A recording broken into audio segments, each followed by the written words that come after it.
Thank you to be here today. Can you tell a little bit about you and how you started the journey to become a couples therapist? Like a lot of other couples therapists, or at least Imago therapists, for me, it's very personal. My wife and I have been married for almost 25 years. And about 22 years ago, 22 and a half years ago, when our daughter was born, first child was born, we got to the point where, well, I kind of said, we need to get help. So I heard about Imago before in college. Somebody gave a book report on it in the marriage and family therapy class in my graduate program. And so I'd heard about it. I had a friend of mine who recommended it for me and my wife, and my wife's hairdresser also recommended it. So we figured we got two people separately recommending it. That maybe it's something worth checking out. So we did it, and after our first session, 90 minutes later, we felt reconnected. We saw the light at the end of the tunnel. We saw that there was a way forward, and it was hard because relationships start off so great, and they slowly turn into the dream becomes the nightmare, as Harville Hendricks says. And we're able to see that there is a purpose for the challenge, for the struggle, and a better way forward. So at the time, I was getting my master's in counseling psychology. I actually was training to be a rabbi. I wanted to actually have a rabbinic position, a pulpit, and I was looking at different options around the country. But when I did this Imago with my wife, the therapist said, you really should do the training. And I said, well, yeah, it would be a good thing to have. Whether I want to be a therapist or I want to be a rabbi, it's always good people come with relationship challenges. So I took the training and kind of been doing this ever since. So this became my pulpit, so to speak, helping couples be able to heal. I think it's very special work, very holy work, helping people be able to reconnect, helping people to get out of pain and get to a better place. So it's something that, even after all these years, I still enjoy doing it because it's very fulfilling. It's hard. It's hard to hear people's pain. People are really in difficult places, but I feel blessed to have the opportunity to help people be able to really do things differently if they're Yes, wi- I think, if they're willing. of course. Yes, I think the job that we do is very important. It's a way for us to learn. Another way, I don't know if you agree with this. I'm learning a lot from my clients. It's nice having the chance to help people have a better life. Can I ask you what do you think is the biggest problem that couples face when they come to you? I mean, couples, you have your standard couples challenges that people have: money, in-laws, parenting, communication. But what it really comes down to ultimately is feeling safe with each other. And what I mean by safe, not necessarily like you're worried about physical harm, but emotional safety, psychological safety, I guess, as they call it now. And it means, so for example, communication. So I would say, I don't think there's any couple that comes to me who doesn't have a trouble communicating. But it's not necessarily that they have a communication problem. It's that their communication problem is a manifestation of how they feel about each other. They don't feel safe with each other. So they get reactive. They don't listen. They interject. They rebut. They defend themselves. They talk in a way that's not so nice. All these things are a manifestation. We can't not communicate. That's how we interact with each other. That's how we express ourselves. But our very essence does not feel connected. Our very essence feels disconnected, dysregulated, and really unsafe. And when we're unsafe, we show up with bad behavior, meaning the only thing we're thinking about is ourselves, about staying alive, about protecting ourselves. And that means everything else, all logic gets thrown out the window, all cooperation gets thrown out the window. We come first. And when we can help couples get safe, then everything else can be dealt with. So whatever the issue is, whether it's your finances, whether it's the intimacy, whether it's the in-laws, whether it's parenting, uh, all these issues are symptoms of a greater issue. And if we can fix that, we can be able to have conversations and attack the other things in a more productive way. What do you think childhood wounds impact or way to communicate with each other? I think childhood wounds are very impactful. I think that I have seen that being aware of the childhood wounds and shows everything, meaning it opens up and unlocks the conflict. Because when couples are in the power struggle, when they're fighting with each other, they feel that the other person's to blame. and they're pointing fingers and they're focusing on the other person as our problem. You are my problem, not I have nothing wrong with me. It's you're the problem. When both people become aware of the childhood connection and that their partner is uniquely triggering their childhood wounds, and that's actually why they pick them. I mean, unconsciously. Then they begin to see what's really going on from a macro level. They get to see, oh, so it's not really about this issue that we have. It's really about our own stuff. It's very interesting. We do an exercise called the parent child dialogue, where you actually have a conversation with your parent about what it's like living with them, your deepest hurt with them, etc. And one, one, one guy was actually, the husband was doing the exercise and he was listening to his wife talk to her mother. He was playing the role of the mother. And all of a sudden, like after the first few sentences, he's like, I understand what you're trying to do here. I get this. You realize that there's a deep connection, that the things that she is telling mom are the same things she tells him on a regular basis. And he understood, oh, now I get it why you're upset with this thing that I do, why you're bothered by this. I totally have a whole new understanding. I can come from a place of compassion. I don't need to defend myself because I realize it's not really about me, it's about you. So it's very crucial. The couples aren't willing to go there or aren't able to go there, it definitely makes the progress is definitely slowed down, and the depth that they can achieve of connection is, in my opinion, is not as profound as couples that are willing to go back, because inevitably it's going to go back to something deeper. As we say, it's if it's hysterical, it's historical. If it really bothers us, it's probably something old. Absolutely. You say that there is a connection between our childhood wounds and the partner that we choose. Can you Yes, explain a little bit better why we choose the partner and sure, how? sure. So, anyone in their right mind would never choose, especially if you had a difficult childhood, you would never choose to replicate that. You would never choose to purposely find somebody who's going to hurt you in the same way that you got hurt growing up, right? Why would anyone want to do that?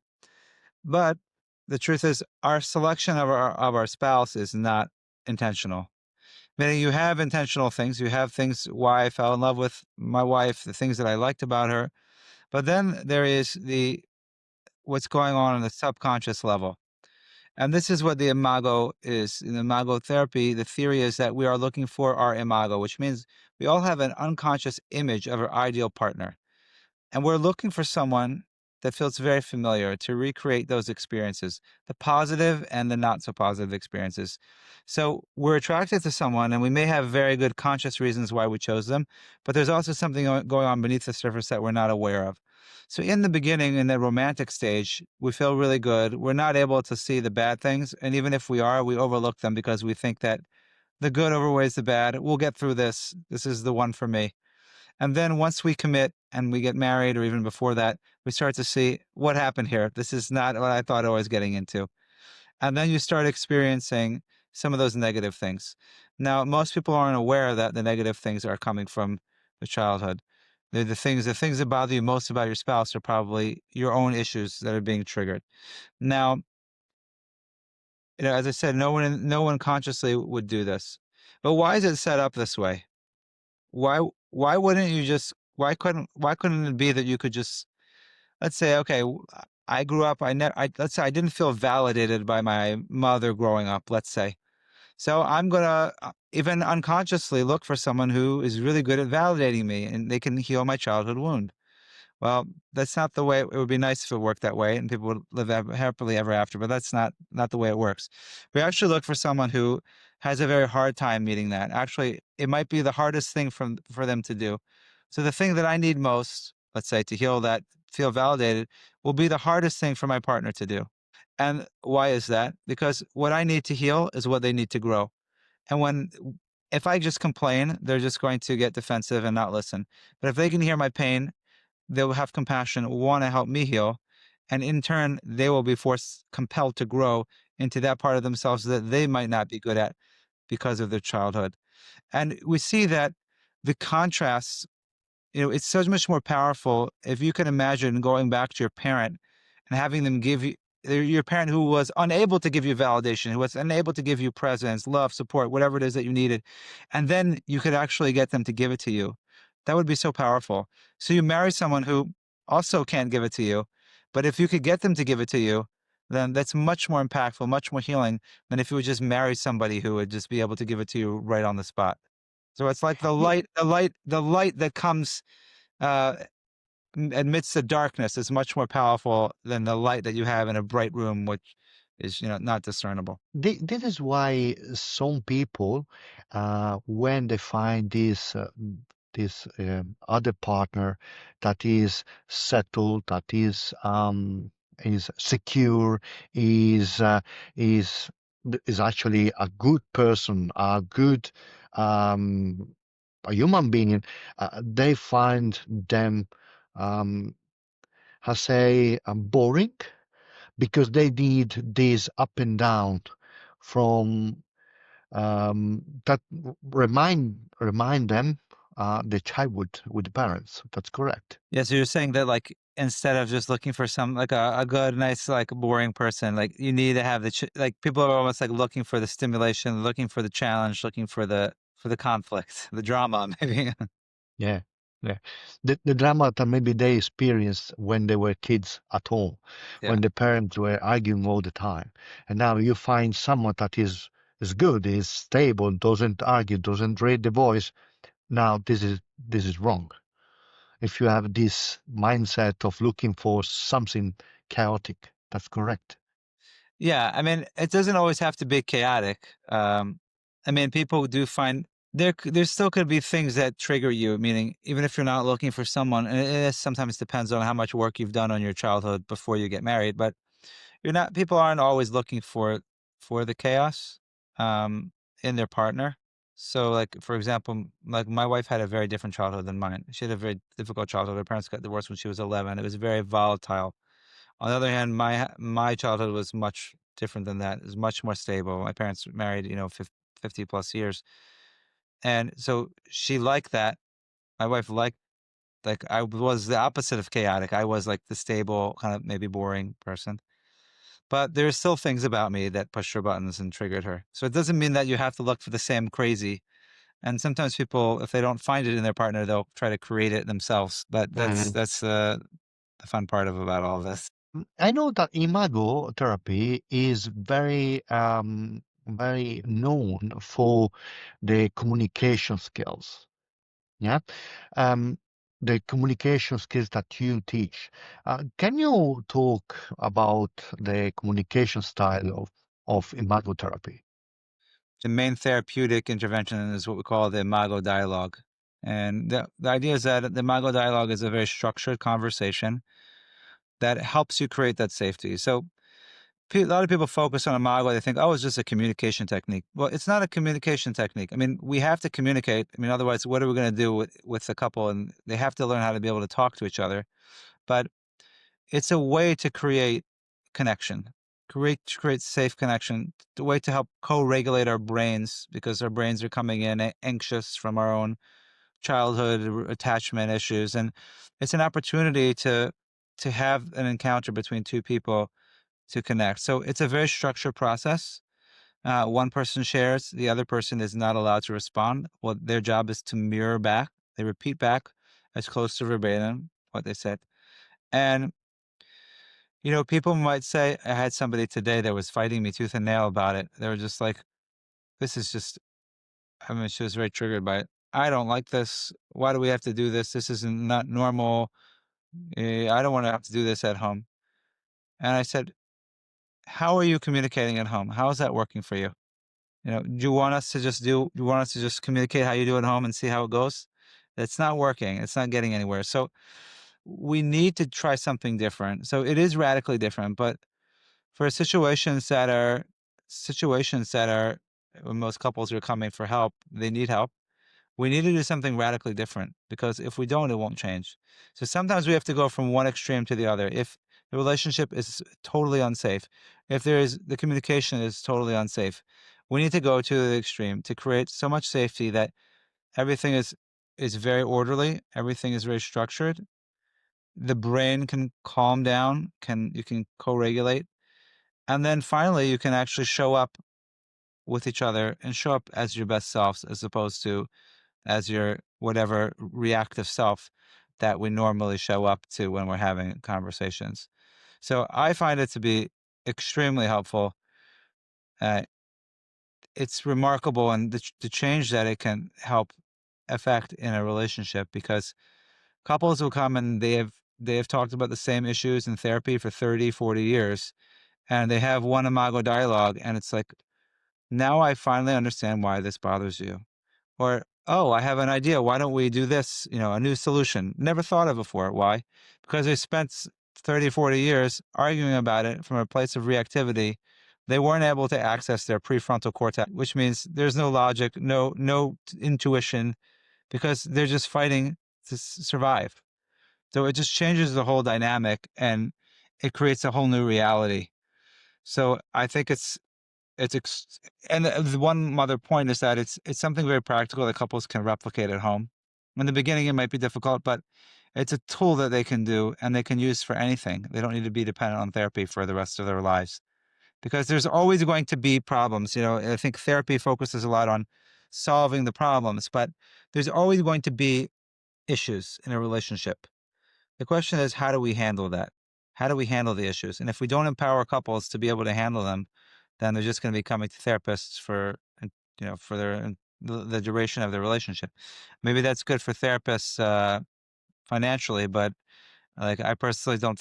You know, if someone's coming to me for 5 years, 10 years, I don't think I'm doing too much a good job. Yes, I agree with you. Same things with I tell with my client. My goal is not to keep you here, but send you out there in the Yeah, world happy with the tools to exactly. have a happy marriage. You talk about the 5 steps to happy marriage program. What are these 5 steps? So 5 steps. This is a book I wrote in our online program, the 5 steps to a happy and healthy marriage. And it's based on the work that I did over the years that I saw what are the winning ingredients for a relationship. And it's very simple, but it's it's really profound because if you do it, you can get there. So the first step is commitment. That I've seen couples who have gone through infidelity, very difficult situations. They'll say like, "We're the most difficult couple we've ever had." A few people have told me that over the years. And if they're committed to staying together and working it out, they're willing to do whatever it takes to make it work. They're successful. And then I've seen couples who they don't have any major, no infidelity, no abuse, no addictions, just like run of the mill things. What one person has one foot out the door, they're just not really interested. It's not going to work. So commitment is really important. Once you have commitment, then everything else flows. Once a couple's committed, then we talk about sealing the exits, meaning any type of thing that we're doing that we're checking out of the relationship, and it doesn't have to be catastrophic like an affair or an addiction. It could be something functional like work or the children or volunteering or exercise. If I'm doing those things to avoid, partially to avoid my spouse, I'm staying extra at the office, or I just don't have time for my spouse because I have to take my kids to every single extracurricular activity, then I might be exiting the relationship. So exiting means closing all the leaks, really focusing on each other, keeping the energy here in between the couple. Once the couple is committed and they've sealed their exits, now it's important that this space between is clean, which means the third step is we call it detox your marriage. That means take out the toxicity because now that I'm here face to face with you, I want to stay here. But I'm not going to do that if you're blaming me, you're shaming me, you're criticizing me, you're yelling at me. So we have to be very careful about how we talk to each other, taking ownership for our feelings, using I statements. So that's what we talk about how to do that. Um, Now, once you know how to talk to each other, and in terms of removing the toxicity, now we need to learn how to have a conversation in a way where we can really make space for the other, and that, that's step 4, which is acknowledge the other. Where we teach the Imago dialogue process, where It's about acknowledging the other when you share and then acknowledging the other when you listen. Acknowledging the other when you share, meaning that all because I'm upset about something does not mean that you're available to hear me. So acknowledging that you are not me. I need to check with you, be intentional. Are you available? It's now a good time to talk. And on the other hand, as the receiver, as the listener, acknowledging the other, that being able to hear the other person without reacting, really being present, mirroring, listening to where the other person's coming from. And then finally, the fifth step is what I like to call love infusions. And these are all the positive things that we can infuse into the relationship that really can make a huge difference, whether it's regular appreciations where you express gratitude for each other, learning about your partner's love language, and really figuring out how to um, optional um, doing them on a regular basis, date night, spending time to each other, having fun together. All of these things are really helpful. And sometimes you have to go in the back door. Like if things are really negative, sometimes you just need to start with the love infusions. You have to have fun. You have to remember those good times that you had before you can even commit. And once you commit, once you have that good experience, then maybe you'll commit again. Or there are different ways to go about it, but all of these steps are ideally they're in order. But even if you do one of them, it can gets you in and create a happy and healthy marriage. So we have an online, I guess, self-study program where couples can learn how to do this either together or if they have an unwilling spouse to do it on their own Mm. and to make a better It, relationship. it's fantastic because how many time I can see people coming in and say we have a communication problem, and then I go through the question about are you dating? No. You have any kind of intimacy? No. You having fun? No. So how do you think you can communicate better if you don't spend time together? And is incredible. These small things.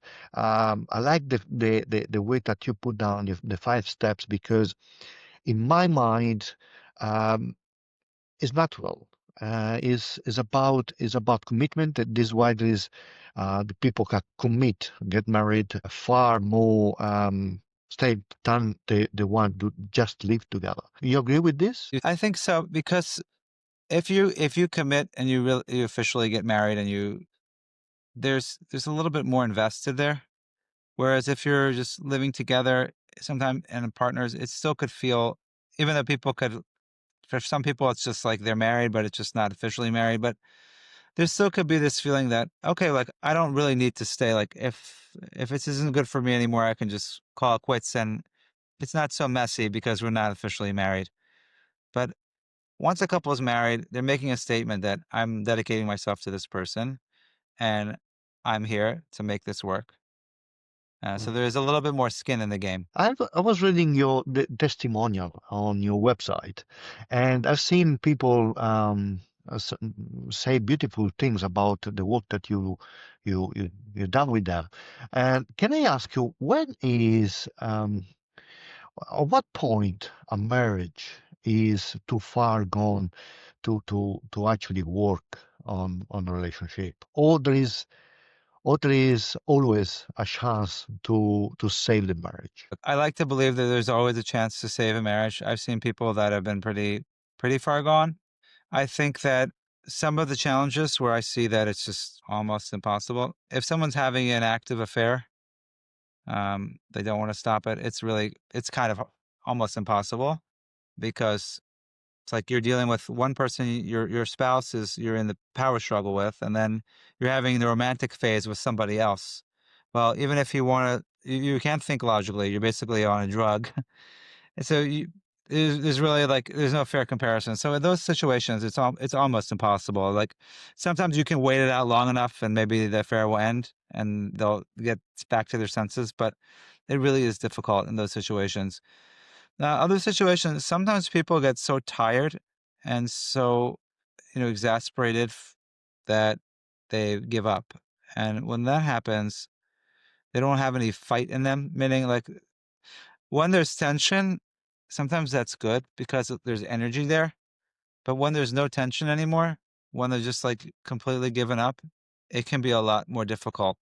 And sometimes people just don't have it in them. But I always feel that it's important for people to give it a chance um, and to see if it can work. Because a lot of people, unfortunately, look for help or have had help, but it wasn't helpful. It made it worse. It was focused on blaming each other. It wasn't really empowering them with tools. And it didn't give them a chance to see what was really going on, like some of these ideas of the childhood dynamic and how they're triggering each other. So I believe that people can change. I've seen people who've been married for 40 years turn things around. So it is possible. But ultimately, you know, there has to be an openness and a willingness there. If one person's completely checked out and really not interested, not even willing to put in an effort, it makes it really hard.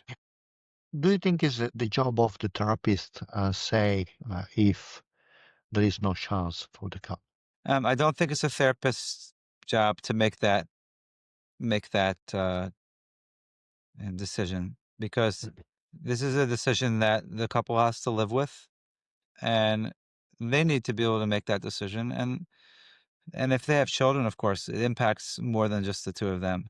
So it's a very heavy decision. I believe if a couple is coming to a therapist to get help for their marriage, it's not the therapist's job to say whether they should stay together or not. We have an assumption that couples that are in conflict and couples that chose each other, they're in the right relationship. It might not feel like the right relationship. It might be very painful, but they're in the right relationship, and that if they do the work, they can get to a better place. So I'm always here to encourage couples to put in the work to try to make it work. If they choose not to, that's their prerogative. But I would never tell a couple, I just don't think this is going to work out. I just don't think that you know, you guys are going to succeed. I find myself as couples are coming in hopeless. I'm here to hold the hope for them. And I can see what they can't see. I can see that, that other couples have been where they've been and get to the other end. And I can say that from a personal experience. I've seen, I can say it for myself that I saw that coming in. I mean, I can't say where it was ready to like completely like done, but not having so much hope, being dismayed, being disappointed, and being able to see that things can turn around. So I know that it can. I know that difficult situations can change, and I really believe that in the inherent power of change, if people are really to be open to that, to grow. What do you think are the things that couples can do right now out of the air like this? What are three things couples can do straight away to make the relationship stronger? So the first thing couples can do to make the relationship stronger is to take a few minutes every day, to sit down face to face, make eye contact, and share one thing that they're feeling grateful for about each other. One thing I appreciate about you. Um, and then usually when I have couples teach them, I have them mirror it, but I don't expect people to do that, just from listening to this. But share what I appreciate about you and the reason I appreciate that. And then and you switch. And it's a really great exercise to help couples connect on a daily basis. It helps couples have that positive moment because there's just so much negativity that we're dealing with constantly. And we tend to look for what's wrong as opposed to what's right. So this gets you in the mindset of being more intentional and looking for good things. And you'll be looking for good because if you know you're going to do this every day, you're going to be looking to catch your spouse doing something right as opposed to something wrong. So that's one thing. Another thing that's a little bit more doable is to make sure that you have fun together, and even that means like once a week. That it you don't have to spend a lot of money. You can do it at home. Um, you can get creative. Now you have ChatGPT, so they can just ask them what to do, get some options. But really, having fun things to do together is really important because it helps you have those same connections that you had. It fires the same neural pathways that you felt when you first fell in love, and it helps you reconnect and be in a state where your spouse is somebody that you want to be with. That the the connotation in your brain is that this person is somebody that brings me joy, not somebody who just brings me pain. So that's another thing. And then a final thing couples can do, it's not as like a positive outward thing, but it's if you do want to have a conversation about anything meaningful, just check in and see, make a time, make an appointment. Are you available now? Do you think people should schedule? important conversation during the week? Yeah, I mean, you have to figure out everybody has a different type of schedule. Some people's schedules are very busy, some people more flexible. Some people like to have a regularly scheduled conversation time. You can always ask. It doesn't hurt to ask. And sometimes it's hard to go, to wait till the weekend to talk about something. It could be very hard for somebody. So I do think it can be helpful to schedule it during the week and you make time for it, just like you make time for anything else that's important. And do you think intimacy, especially after many years together, should be a schedule? Yeah, I mean, it sounds very, very not spontaneous, but if you don't do it, it's not going to happen either. So the idea is with everything in life, it's like you have to create the space, and then once you create the space, create the vessel, then you can have the light come in, then you can have the experience. So you know, people want to have that romantic evening, you want to have that candlelight dinner, and then whatever it is that leads up to it. You need to make time for that because it's not going to happen, and you have children. It's you have to be able to schedule. I mean, you don't have to, but if you're having trouble in this area in your life, try scheduling it. What it's doing is it's showing it's a priority. You're dedicating it. You know, we're not working now. All phone calls blocked. My phone's off. Like I really can focus solely on you because otherwise, by the time you get around to it, one of you is tired and the other one feels rejected, and so it is important for people who are struggling in that department to make the time. And when you make the time, then you can have the spontaneity when you're finally present with each other. But if you don't make the Mhm. time, you never have the chance to have that. But absolutely, absolutely agree. Do you think with the last 5, 10 years, the dynamic between couples are changed? That's an interesting question. I think in general, there's a lot more influencing us than ever before. We're exposed to so much more. I think there's a lot of just like what this ideas of like the way things are supposed to be, or on social media, seeing other couples and like, well, they're happy, they look happy at least, or they go on vacation, and it's just like then you come home, all of a sudden your spouse starts fighting with you because you don't go on enough vacations. Where did that come from? Out of left field because they saw on Facebook these people look like they're having a great time. Well, of course, you don't know what's behind the pictures. You don't know how miserable they really are, but it looks good. So I think there's just a lot of distractions, and I think in general it makes it hard for us to be present with each other. I think the phones. I can't say that. I would say that most couples at some point are going to be talking about that as something that's getting in the way. People just are not able to be present with each other anymore because they're just constantly on their devices. And it's almost like for many people it's addictive. So you see people walking around or like they're at dinner together and they just have their like they're looking at a screen. So yeah, I do think things have changed. It's just an added layer of distraction to prevent us from being present. So it does make it harder, but it also makes it much more powerful that when people learn how to be present, it's extremely refreshing. And it's like, wow, like I can't believe that. Like, where have you been all these years? Do you think the dynamic between men and women are changed because the Men influence and of women. political issues and controversial, there's this feminism, no feminism, patriarchy, these things. Do you think there is a, a conflict between men and women in relationship? Uh-huh. Well, there can be like people have different viewpoints in terms of, you know, traditional roles or, what the roles are, what they are, and what I guess everything has to be equal. I think that it becomes challenging because we all have our own ideas going into the relationship of how it's supposed to be. But ultimately, I don't it's not my job to tell like, what's the right thing. And well, uh, let me rephrase that. I think the most important thing is that the couple has to agree what works for them. So, in theory, if the woman wants to be the breadwinner and the man's a stay-at-home dad, then if that works for him, then that's fine.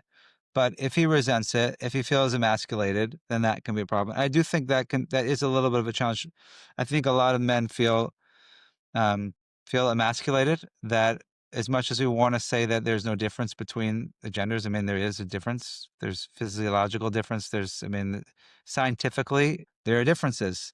We should be Uh-huh. treated, obviously, we should get equal rights. I'm not saying that one gender is better than the other. We are different, and there's nothing wrong with acknowledging the differences. And there's certain biological differences that, let's say that men need and women need. And now there's some people that might be exceptions to that. Some women have more masculine energies in certain ways, and some men have more feminine energies. But you see things where a lot of men feel shamed, a lot of men feel emasculated, and it's not really good for the relationship in the long run, as the woman Um, actually winds up feeling insecure. So like we're sometimes we're we're creating the monster ourselves.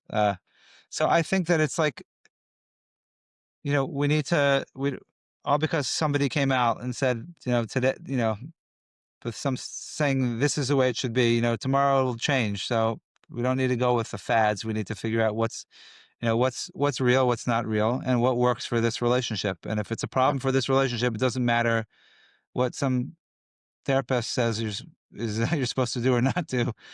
You have to figure out what works to make you both happy and feel like you're thriving together. No, no, I agree with you. I was just curious because in a recent year, I've there's it's like there is a battle between the husband, the wife to be the man of the house, the other one to be the free woman. Now, I can see the conflict. Um, and many times I have to tell them we don't have to look what outside the world do. We need to look what's going on inside here, what you can do. So this was curious to see in the U.S. because you are there with the Trump and the against Trump. If there is this political tension changed the dynamic in the family, I Well, was just curious. yeah. I Yeah. mean, we do have like people. I just had a couple last week where they both come from they have different political views. Society is very polarized, and part of the problem is that we need to be able to give both. We need to be able to tolerate differences to be able to realize that. I mean, obviously, there's certain things which aren't acceptable. Hate speech is not acceptable from whatever side it comes from, and that's not free speech. but Yeah.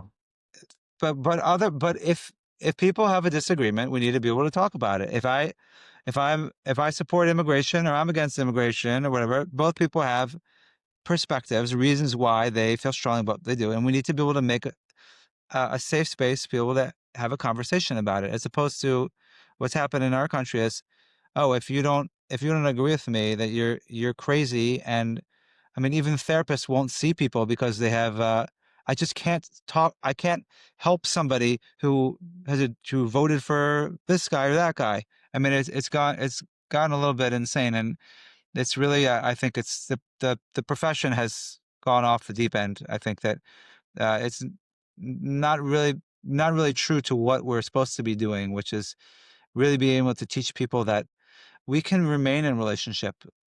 This happens in also and like with families, and forget about the politics, but this whole idea of like, this is you're toxic for me, I'm going to cut you off. Like, what happened to, let's try to get along, let's try to understand each other, and if in the end we feel that this is just too much or you can't be respectful, then we can make the decision. But there's no room for conversation. It's just like, oh, you don't agree with this, you're done. And it's really unfortunate. So Mm. we see this society wide, and I think both sides need to be more responsible and be able to get a little bit curious about where the other person's coming from instead of just judge them automatically. And then this is the same thing that happens in relationships. So I don't know if I can't say we're learning it more. We need to be able to teach people what we're teaching couples. Uh, we need to teach society this. It would be a better world to live in. I absolutely agree with you. I've seen too many people destroy a friendship over a conversation that maybe in couple of months will be totally different. I agree with you. I was just curious to see because I can see the tension between who is against this some political view than the other one, and is I think come up very very often in my office. So, but back into the your Imago therapy, I can see that you do a lot of intense therapy. Why you think intense therapy is better than the 1 a week therapy, 1 hour? Yeah. So I found over the years that working with couples intensively really makes a big difference. Part of the challenge, as we said, is when couples aren't fully committed to being together, it makes it really hard to make progress. So you can come in for, I mean, even when I would see people weekly, it's an hour and a half, which is a long time. Most couples therapists do 50 minutes. So, you just get started and then now it's time to, and there's two people to talk. And now it's time to, come back next week. And then next week there's a new issue they have to deal with. So we can't finish what we started off, and we never really got to the deeper part. So I find with the intensive, I have the time, all the time I need to help the couple really understand relationships in general, how dynamics, understand their childhood, understand the impact, really be able to deal with the core issues, have enough time where we don't have to feel pressured that it's the clock's ticking and the time's up. So I find that couples can do work in 2 days that they couldn't do in even like a half a year in therapy, weekly Um, therapy. And couples get clarity much quicker. A lot of couples that are coming, they're in crisis. They're not sure if they want to stay together. So the thought of dragging it out in weekly therapy for months on end, it's kind of hard. Like, am I really going to commit to that? And will I even get an answer when I'm done? Here it's like, okay, we'll take 2 days. Let's see if this can work. If it can, we'll move forward and continue. If not, then we can part ways. But at least we can get the yeah. clarity and get out of the pain quicker. And I find that it's just remarkable. I love seeing couples when they come in and it's tense, and when they leave, they just reconnect again. It's very beautiful, and that's something sometimes we see in the weekly therapy, but it's not with the same. It's not as profound. How many hours is an intense couples therapy? I mean, I do like 6 hours each day, but sometimes people do more, sometimes people do less, but it's a pretty full day. And I think So that we, there's only so much couples can take. It can be exhausting sometimes for people. so is 6 hour with 1 cup, One couple, yeah. 1 cup. It's a long work. Yeah, a lot of work. Well, very interesting. And what do you think is one of the things that couples, especially the new couples, overlook in the marriage? Like a lot of times couples don't know that conflict is inevitable. So they think it's just going to be all good. So they don't know what to do if get challenging. I think most people come into the relationship thinking that it's going to be great, like it is now.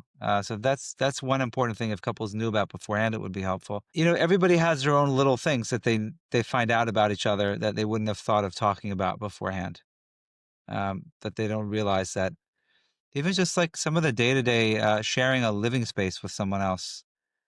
For many people, that's a big source of conflict. People have the fights about the you might think are the silliest things, but the dishes, the yeah, all these things, but different styles. People are neat, people are messy. A lot of these things people don't necessarily know about before they get married, and you might not even think to have these conversations. So, money issues. There's a lot of things people can talk about beforehand, prepare themselves for. But I think we always look at it with rose-colored glasses. We think that even if there's differences, we'll be able to overcome them. And even if you tell people that you're going to fight, nobody wants to hear that either. Of But if you course. can give them the message that if you do wind up having challenges, that there's a good reason for it, and that it's normal, and that there's hope on the other end. Okay, thank you, Shlomo.